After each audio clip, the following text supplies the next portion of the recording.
Hi up guys, in this video we're gonna talk about change Facebook cover photo without notification. Let's get started with this explanation video in which I'm gonna show you how to change your Facebook cover photo without notification. Firstly, you need to go up into your profile section by typing on your profile photo.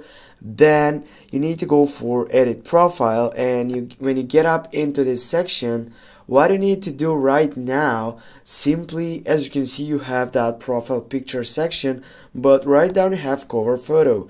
Go for add. If you don't have it, just go for it and then select a photo that you want to get up into that section. I will go with this.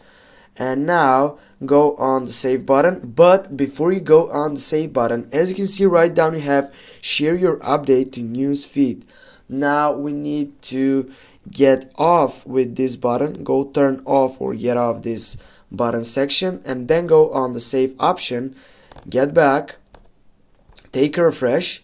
Now you'll see that we have getting a new cover photo right now. But if I scroll down, and here you're never gonna find out that cover photo that we have getting in right now, because we have gotten off the notification bar.